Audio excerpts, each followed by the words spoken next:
Prezidentimiz Shavkat Mirziyoyev suv fondi yerlari hamda sel suvlaridan foydalanish samaradorligini oshirish chora-tadbirlari yuzasidan yig'ilish o'tkazdi.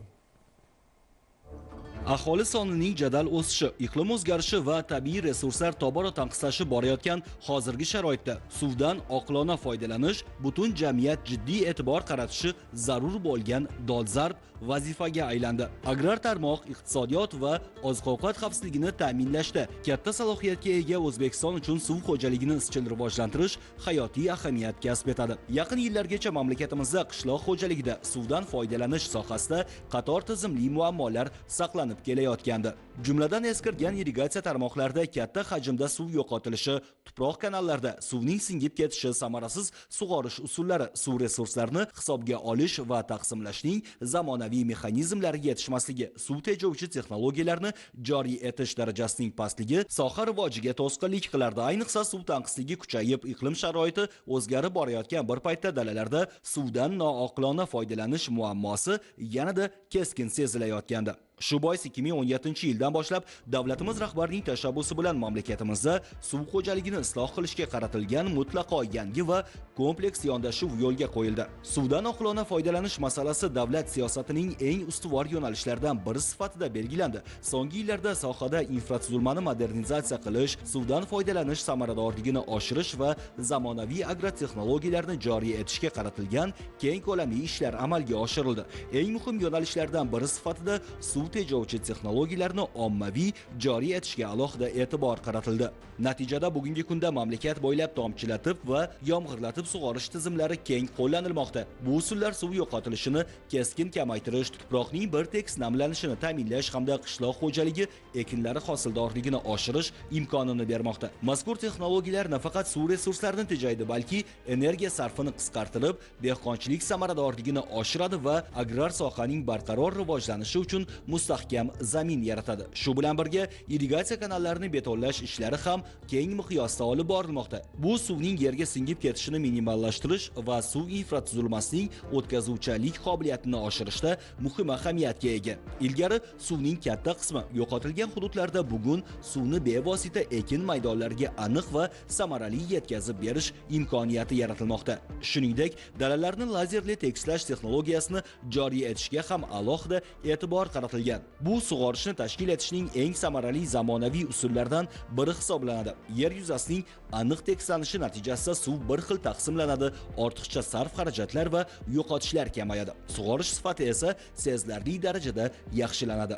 Bunday sa'y-harakatlar amalda suvdan oqilona foydalanishning mutlaqo yangi madaniyati shakllanayotganidan dalolat beradi. Yana bir muhim yo'nalish sel oqimlari suvlardan samarali foydalanish va ular asosida sug'orish uchun maxsus suv zaxiralarini shakllantirish masalasidir. An'anaviy suv resurslari cheklangan sharoitda bu qishloq xo'jaligini qo'shimcha suv manbalari bilan ta'minlash, agrar ishlab chiqarish barqarorligini oshirish va mamlakat tabiiy salohiyatdan yanada samarali foydalanish imkonini beradi. Ayniqsa mavsumiy sel oqimlari kuzatiladigan hududlarda muhandislik va tashkiliy ishlar to'g'ri yo'lga qo'yilsa, bunday suv manbalari muhim qo'shimcha resursga aylanishi mumkin. Ayniqsa suv xo'jaligini rivojlantirish masalasiga mamlakatimiz yetakchisi tomonidan alohida e'tibor qaratilmoqda. Hududlardagi suv xo'jaligi obyektlariga tashriflar, mas'ul rahbarlar va sohaviy tuzilmalar oldiga aniq vazifalar qo'yilayotgan yig'ilishlar bu boradagi ishlar izchil va tizimli olib borilayotganini, suv resurslaridan oqilona foydalanish masalasi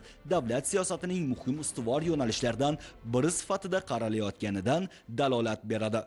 Bugun davlatimiz rahbari Shavkat Mirziyoyev suv fondi yerlari hamda sel suvlardan foydalanish samaradorligini oshirish chora-tadbirlari yuzasidan yig'ilish o'tkazdi. Ta'kidlanganidek, mamlakatimizda suv resurslaridan oqilona foydalanish, irrigatsiya tarmoqlarini modernizatsiya qilish va suv tejamkorligini ta'minlash davlat siyosatining muhim yo'nalishlaridan biriga aylangan. Bu borada amalga oshirilayotgan ishlar o'z samarasini bermoqda. Xususan, yurtimizdagi 150 ming kilometr daryo va kanal o'zallarini betonlash ishlarining boshlangani qilingani natijasida yiliga 1.3 milliard kub metr suv tejalmoqda. Bu Navoiy viloyatining 1 yillik suv iste'moliga teng. Qayd etilganidek, shu kunga qadar 2000 kilometr magistral kanal betonlashtirildi. 721 kilometr kanal, 525 kilometr lotok va yopiq tarmoqlar qurildi. Ushbu maqsadlarga 3 trillion so'm ajratildi. Natijada 858 ming gektarda suv ta'minoti yaxshilanib, 51 ming gektar yer qayta foydalanishga kiritildi. Yig'ilishda suv infratuzilmasini nafaqat texnik obyekt, balki iqtisodiy aktiv sifatida ko'rish zarurligi ta'kidlandi. Bugun dunyoda daryo, kanal, suv omborlari va ko'llar bo'yida turizm, dam olish,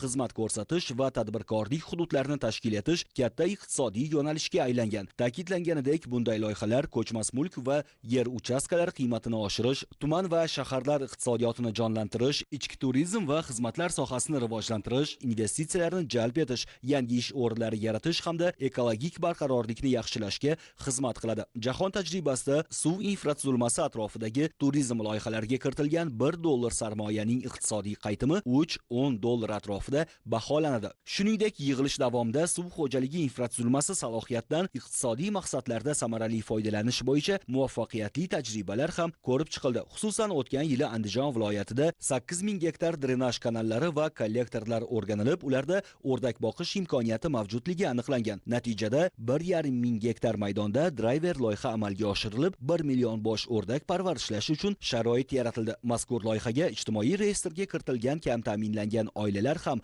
jalb etilib, ular uchun qo'shimcha daromad manbai yaratildi. Joriy yilning o'zida tadbirkorlar tomonidan quvvati 400 ming boshgacha bo'lgan inkubatorlar tashkil etildi. Ta'kidlanganidek, ushbu loyiha aholini parranda go'shti bilan ta'minlash masalasini hal etishga ham xizmat qilmoqda. Shu bois mutasaddilar va hokimlar suv infratuzilmasini iqtisodiy samara beradigan loyihalarga aylantirish ustida tizimli ishlashi zarurligi qayd etildi.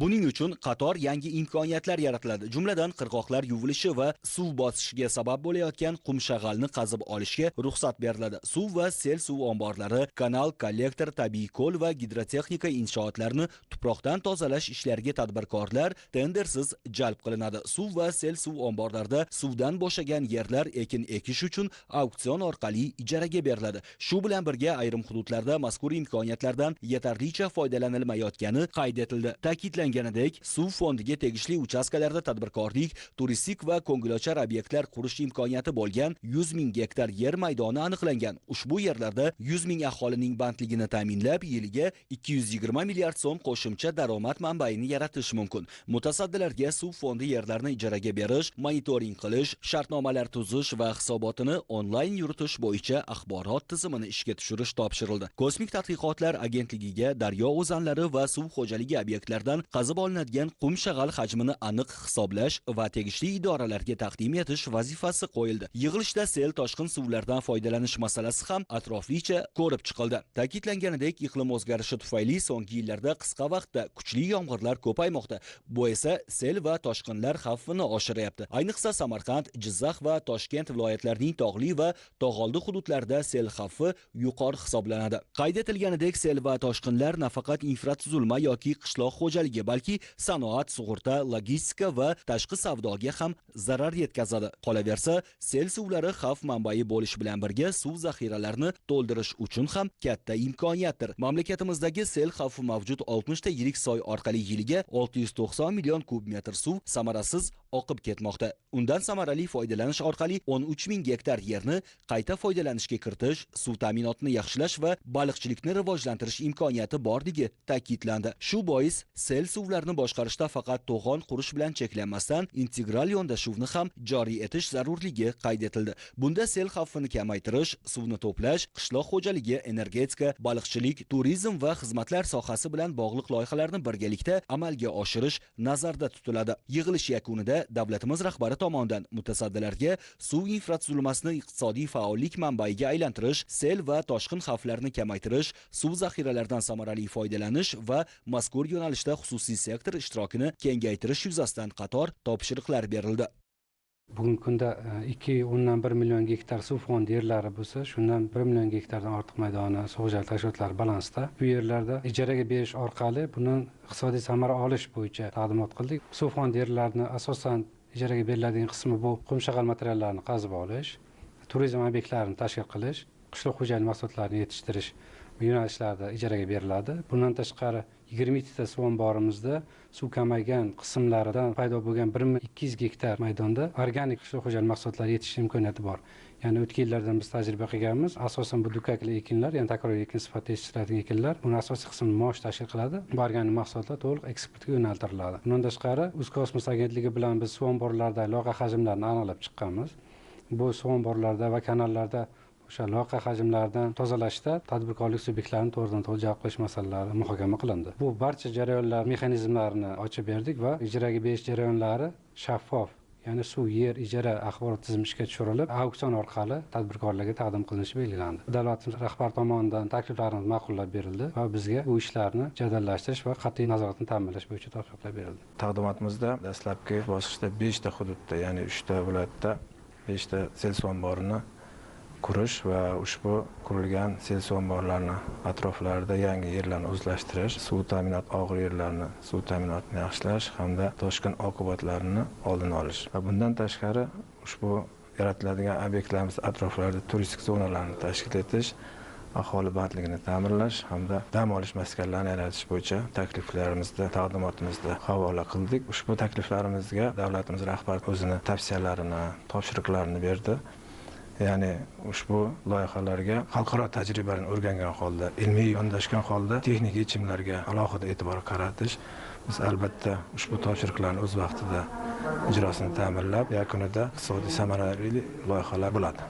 Daryo, o'zanlar va soylarda qum shag'allardan qazib olinishini qonuniyligini nazorat qilish bo'yicha prokuratura organlariga topshiriqlar berildi. Avvallari Ekologiya qo'mitasi tomonidan nazorat olib borilgan, prokuratura bilan hamkorlikda suv xo'jaligi vazirligiga ham suv nazorat xo'jaligi inspeksiyasiga ham vakolat berildi. Kelgusi ular ham hujjatlar tayyorlab, qaror qabul qilish vakolatlari berildi.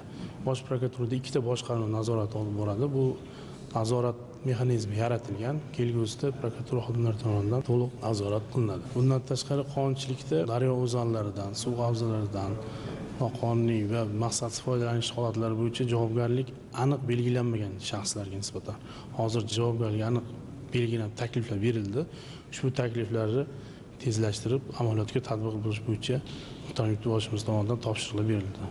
Hurmatli Prezident tomonidan suv xo'jaligini yanada rivojlantirish masalalari bo'yicha o'tkazilgan yig'ilishda asosan sel suv omborlariga e'tibor qaratishimiz, bugungi kundagi o'sha sel suv omborlarida hosil bo'lgan suvlardan yig'ib samarali foydalanish, sun'iy intellekt tomonidan ularni iqtisodiy samaradorligi, ya'ni respublikamiz bo'yicha 60 ta sel suv omborlarini o'rganib, ularni qurish bo'yicha topshiriq berildi. Qo'yilgan vazifa ularni iqtisodiy samaradorligini yaratish bo'ldi. Ya'ni har bir qurilgan suv ombor natijasida o'sha hosil bo'lgan suvlardan hududdagi qancha yerlarni o'zlashtirilishi, qancha ish o'rinlari yaratilishi, shu bilan birgalikda o'sha suv omborlarining atrofida turizm loyihalarini joylashtirish, kerakli infratuzilma bilan ta'minlash, ulardan olinadigan daromadlar bo'yicha tegishli topshiriqlar berildi. Qurilishi rejalashtiriladigan suv omborlarini davlat xususiy sheriklik shartlari asosida tashkil etish, ya'ni bugungi kunda hozir 2 ta suv omborini iqtisodiy asoslarni ishlab chiqish bo'yicha topshiriq berildi. Buning natijasida bugungi kunda rejalashtirilgan o'sha davlat xususiy sheriklik shartlari asosida qurilish rejalashtirilgan 2 ta suv omborini namunali tashkil etib, rejalashtirilgan 60 ta suv omborini ham kerak bo'lsa davlat xususiy sheriklik shartlari asosida amalga oshirish bo'yicha bir qancha topshiriqlar belgilandi. Ushbu topshiriqlarni biz ijrosini so'zsiz ta'minlaymiz. Oxirgi 2 yil mobaynida hurmatli prezidentimiz O'zbek kosmos agentligiga juda aniq topshiriqlar bergan edilar. Bu 50 dan ziyod suv omborlarini suv sathi rejimini monitoring qilish, undan tashqari seysmik xavfsizlik yo'nalishida to'g'onlarni deformatsiya, siljish masalalari, undan tashqari suv omborlarimizda loyihalanish dinamikasini aniqlash va monitoring qilib borish. Suv xo'jalik vazirligi, boshqa mutasaddi vazirlik, idoralar, seysmik xavfsizlik, mexanika institutlari, qishloq xo'jalik vazirliklariga raqamli platforma orqali taqdim etib borilmoqda. Taqdimotda bizga yana aniq topshiriq berib o'tdilar hurmatli prezident. Suv ombor, daryo uzanlaridan loyihani tozalash jarayonini, qum shag'al olish jarayonini aniq o'lchov mexanizmlarini joriy qilish. Bu masalada biz xorijiy tajribani mahalliylashtirib, platformaga, suv xo'jalik situatsion markaziga ma'lumotlarni hammasini integratsiya qilib olib chiqib beramiz. Suv fondi yer resurslarini boshqarish, ularni kelgusida rivojlantirish hamda ijaraga berish mexanizmlarini takomillashtirishga qaratilgan birinchi navbatda topshiriq Suv xo'jaligi vazirligi va Raqamli texnologiyalar vazirligiga mazkur suv yer ijara tizimini ishga tushirgan holda uni yagona raqamli suv xo'jaligi tizimiga integratsiya qilish va kelgusida mazkur ijaraga berish jarayonlarini shaffoflashtirish va ochiq holda o'tkazish masalasi topshirildi. Bundan tashqari mavjud suv omborlari hamda yangi tashkil etiladigan sel suv omborlarini o'rganish hamda mazkur yo'nalishda qilinishi mumkin bo'lgan ishlarni, takliflarni asoslantirgan holda barcha iqtisodiy samarasi va atrof muhitga bo'lishi mumkin bo'lgan ta'sirlarni o'rgangan holda asoslantirilgan takliflar kiritish topshirig'i berildi davlatimiz rahbari tomonidan. Bu albatta o'z o'rnida suv xo'jaligiga bo'layotgan e'tibor, bundan tashqari suv resurslarini optimallashtirish, ya'ni kelgusida transchegaraviy suv oqimlari, xususan respublikamiz ichidagi suv oqimlarini boshqarishga qaratilgan davlatimiz rahbari tomonidan belgilab berilgan topshiriqlardan kelib chiqadi. Bunda kosmik texnologiyalar va tadqiqotlar agentligining o'rni juda ham muhim hisoblanadi. Jumladan kosmik texnologiyalar yordamida mazkur suv omborlaridagi real suv sathini aniqlash, ulardagi loyihalanish hajmini aniq belgilab berish vazifasi oldimizga qo'yildi. Bu orqali aniq suvni rejalashtirish va suvni kelgusidagi foydalanuvchilarga yetkazib berishdagi hisob-kitoblarni to'g'ri yo'lga qo'yishimizga yordam beradi. Bundan tashqari mazkur suv omborlaridagi loyihalangan yer qatlamidan qazib olish va u yerlarni tozalash bo'yicha ham alohida ko'rsatma berib o'tdilar va albatta buni bir nechta hududlarimizda birinchi navbatda yo'lga qo'yish, kelgusida esa butun respublikaga kengaytirish topshirig'i berildi. Oldimizga belgilab berilgan topshiriqlar ijrosi yuzasidan ishchi kuchi jalb qilinadi mazkur masalaga.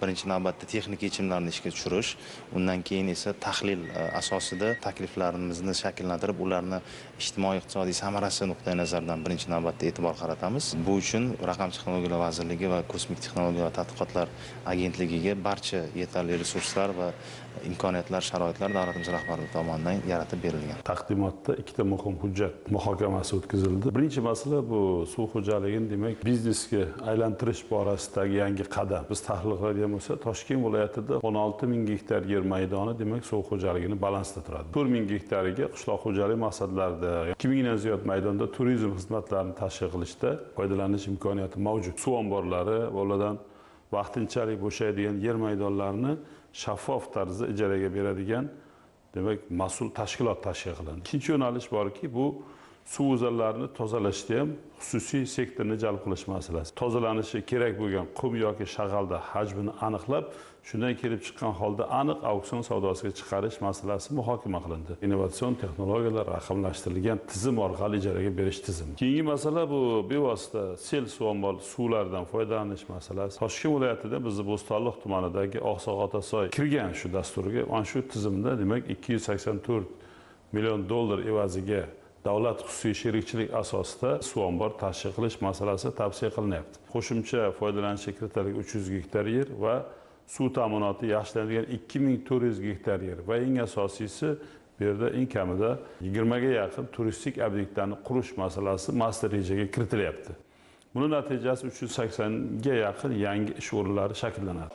Hurmatli prezidentimiz tomonidan har bir viloyatlardagi mavjud imkoniyatlardan unumli foydalanish, ish o'rinlarini ko'paytirish borasida bizga aniq vazifalar belgilab berildi. Xususan Surxondaryo viloyat namunasi asosida bugun ko'rib chiqildi.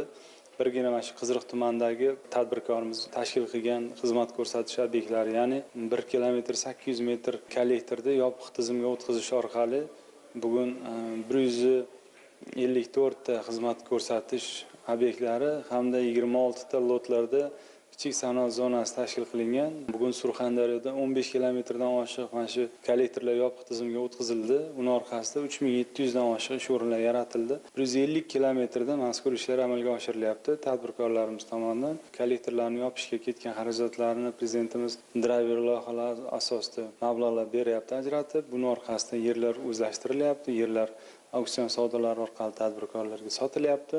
Bizda mavjud 4600 kilometrdan oshiq kollektorlardan samarali foydalanishimiz mumkinligini tushuntirib berdik va biz buni tashkil qilyapmiz. Surxondaryoda 43 ming gektardan oshiq suv fondi yerlarimiz bor. Biz 9000 gektarini qishloq xo'jalik mahsulotlari yetishtirish bo'yicha o'zlashtirib, ekin yetishtirish imkoniyatimiz bor. Hamma loyihalarda yil yakuni bilan ishga tushirish choralarini ko'ramiz. Namangan viloyatida ham 24 ming gektar suv xo'jaligi obyektlarining yerlari mavjud. Shundan 15 ming gektari suv o'zanlari hisoblanadi. Qolgan 9000 gektari esa suv obyektlarining himoya zonalari hisoblanadi va bu obyektlardan iqtisodiyot, turizm yo'nalishida foydalanish imkoniyati, salohiyati mavjud. Shundan kelib chiqib, hurmatli prezidentimizning Namangan viloyatini ijtimoiy-iqtisodiy rivojlantirish bo'yicha o'tkazgan taqdimotlarida birinchi navbatda Norin va Sirdaryo daryolarining qirg'oqlaridan samarali foydalanish va u yerda turizmni rivojlantirish masalasini taqdimot qilgandik, qarorlar qabul qilindi. Bugungi kunda 200 kilometrdan ortiq Norin va Sirdaryo qirg'oqlarida to'liq xatlovdan o'tkazilib chiqilib, 650 ta nuqtani mana shu ijaraga berish uchun auksion savdolariga qo'yib, yiliga 4,5 milliard so'm ijara haqqi evaziga tadbirkorlarga ijaraga berildi. Shuningdek, hurmatli prezidentimiz tomonidan mana shu suv omborlari atrofini ham obodonlashtirish yuzasidan topshiriqlarni berganlar. Chortoq tumanidagi Chortoq suv omborimizda 60 gektar, Rezaksoy suv omborimizda Chust tumanida u yerda 55 gektar maydonlar aniqlanib, turizm uchun kompleks master rejalar ishlab chiqildi, tadbirkorlarga auksion savdolariga qo'yilmoqda. Viloyatimizda 7600 kilometrdan ortiq demak kollektor va zovurlar mavjud bo'lib, mazkur zovurlarning 1,5 ming kilometr qismi bu bugungi kunda o'rdak boqish uchun qulay sharoit mavjudligi aniqlanib, 2025-yil davomida yuqoridagi zovurlarning 1000 kilometr qismida demak 1 million bosh o'rdak yetishtirish yo'lga qo'yilgan bo'lsa, 2026 ham mana birinchi bosqichda 400 ming o'sha inkubatoriyaga tuxum joylashtirgan bo'lsak, yil yakuniga qadar yana o'sha 1 million bosh o'rdaklarni zovur va drenajlarda boqish yo'lga qo'yiladi. Ikkinchi yo'nalish sifatida aynan shu zovur va kollektorlarda yopiq drenaj tizimiga o'tkazish orqali bu yerda savdo va maishiy xizmat ko'rsatish shoxobchalarini, yo'l bo'yi infratuzilmasini yaxshilash. Birgina viloyat o'zida 2026-yil yakuniga qadar 30 kilometr qismi yopiq drenaj holatiga o'tkazilib, 425 ta savdo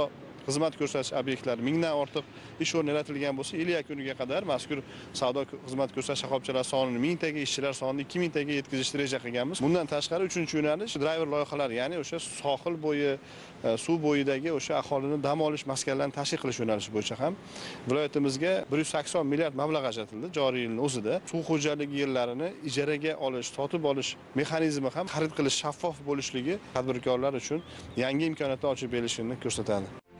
Yig'ilishda berilgan vazifalar ijrosini to'laqonli ta'minlash maqsadida mamlakatimiz prezidentining suv xo'jaligi sohasida bozor mexanizmlarini keng joriy qilish chora-tadbirlari to'g'risidagi farmoni imzolandi. Bugungi kunda mamlakatimizda yer va suv resurslarini davlat ro'yxatida o'tkazish, ularning hisobini olish yuqori darajada o'rin tutmoqda.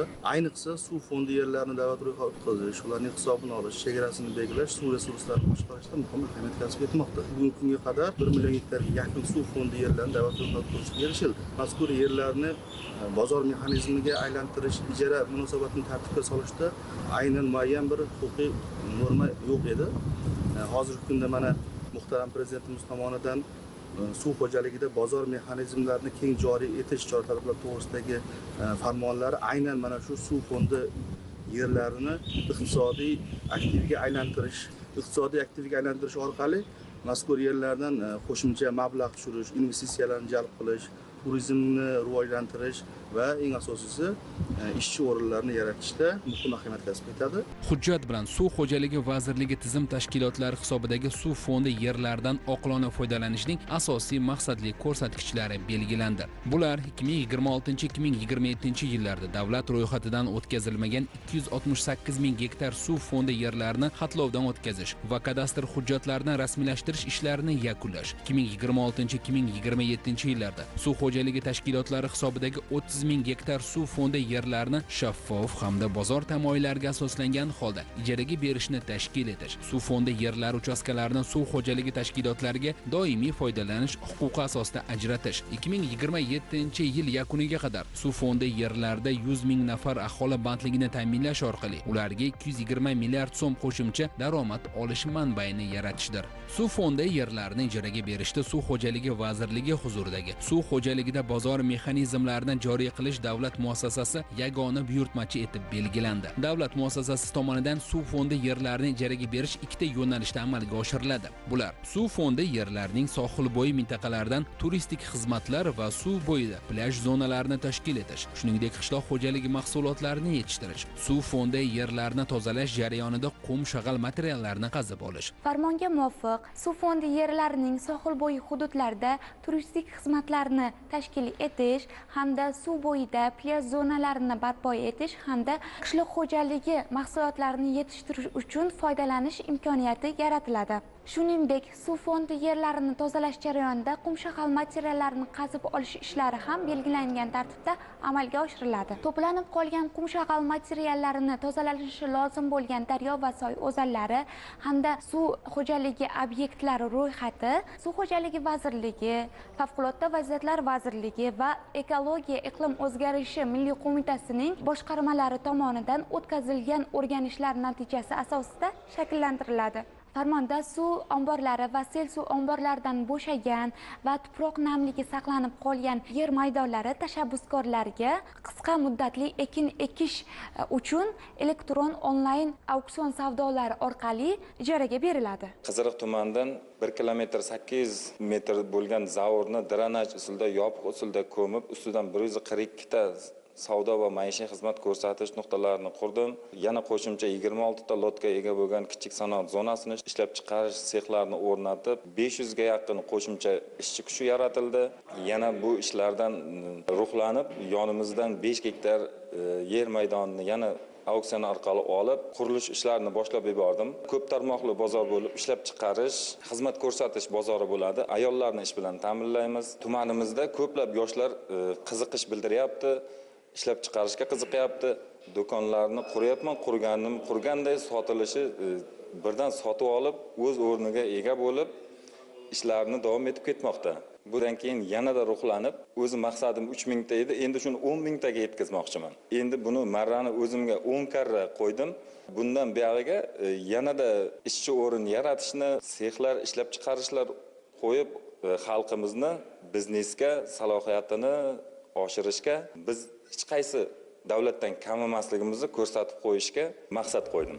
Daryo va suv xo'jaligi obyektlari o'zanlarini tozalashda, qirg'oqlarning yuvilishiga va yaqin hududlarning suv bosishiga sabab bo'lishi mumkin bo'lgan hamda suv oqimiga to'sqinlik qilayotgan qum shag'al materiallari qazib olinishiga ruxsat etiladi. Suv omborlari va sel suv omborlari, kanallar, kollektorlar, tabiiy ko'llar va gidrotexnika inshootlarini tuproq materiallaridan tozalash tadbirlariga tashabbuskor tadbirkorlik subyektlarini to'g'ridan-to'g'ri shartnoma asosida jalb qilishga ruxsat etiladi. Suv omborlari va sel suv omborlarining suvdan bo'shagan hamda tuproq namligi saqlangan yerlardan samarali foydalanish maqsadida ushbu yerlar tashabbuskorlarga qisqa muddatga ekin ekishga davlat muassasasi tomonidan elektron onlayn auksion savdolari orqali ijaraga beriladi. Prezidentimizga rahmat. Mana mashinlardan imkoniyat yaratib berdi. Qoradaryo bo'ylarida mashinlarni chiroyli qilib obodonlashtirib, ham o'zimizga ham xalqqa foydasi bo'ladigan holatda yaxshi niyat bilan urinyapmiz. Uyimizda 50 ta 60 ta baxt yurardi. Daryo bo'ylarida zakan zovurlardan yer ajratib berdi. Shu yerdan mana 50 taga men boshlagan edim. Hozir mana 1 yil ichida mana 2000 taga olib chiqdim. Kuniga 4,5 million, 5 million so'mlik tuxum qo'yapti. Xudoga shukr, mana uyimizdagilar hammamiz shu bilan bandmiz. Mavsumli kunida 10 ta ham ishlaymiz birarda. Lekin o'zi har kuni 4-5 kishi uydagilar bilan bandmiz. Shu yana go'sht yo'nalishiga, tuxum yo'nalishiga yana kengaytirmoqchimiz. Turizmni rivojlantirish maqsadida shu yerda biz 7,5 gektar joyga tashlandik. Bo'shayotgan joylarda suv xo'jaligi tashkiloti bilan ijara shartnoma asosida ish tashkil qildik hamda shu yerda 100 ta ish o'rni yaratdik. Hozirgi kunda bir kunda 1,5-2,000 turist daryo bo'yida dam olib, kater xizmatlarimiz, zamonaviy restoranimiz bor, maydonchalarimiz bor, sun'iy stadion, yozgi va tashqi restoranlarimiz bor. Shu yerlarda odamlarga xizmat ko'rsatyapmiz. 2026-28-yilga rejalashtirganmiz 18 gektar joyda yana shu yerda bizga viloyat hokimligi tashabbusi bilan berildi.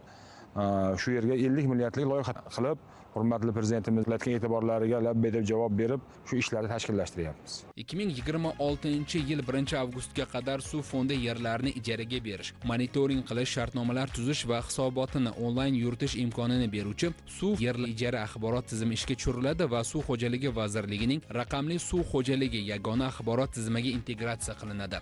Muhtaram Prezidentimizning ushbu farmonlari bilan 2026 va 2027 yillarda Suv xo'jaligi vazirligi, Kadastr agentligining Davlat kasb palatasi hududiy tashkilotlari birgalikda davlat ro'yxatidan o'tkazilmagan 268 ming atrofida suv fondi yer uchastkalari xatlovdan o'tkazib chiqiladi. Xatlov qilingan natijasida ushbu yerlar suv xo'jaligi ekspluatatsiya tashkilotlariga kadastr hujjatlari rasmiylashtirib beriladi. Jumladan 2026 yil yakuniga qadar begonalashmagan yuridik va jismoniy shaxslar nomiga mulk va ijara huquqi asosida ro'yxatga o'tkazilmagan yer uchastkalari to'liq xatlovdan o'tkazilib, mazkur suv fondi yer uchastkalari qonunchilikda belgilangan tartibda huquqlari bekor qilinib, hududdagi joylardagi suv ekspluatatsiya qiluvchi tashkilotlar nomiga doimiy foydalanish huquqi bilan davlat ro'yxatidan o'tkazib beriladi. Davlat ro'yxatidan o'tkazib berilgan yerlar keyinchalik tadbirkorlik maqsadlarida va turli suv fondi yer uchastkalaridan samarali foydalanish maqsadlarida ijara huquqi asosida foydalanishga beriladi.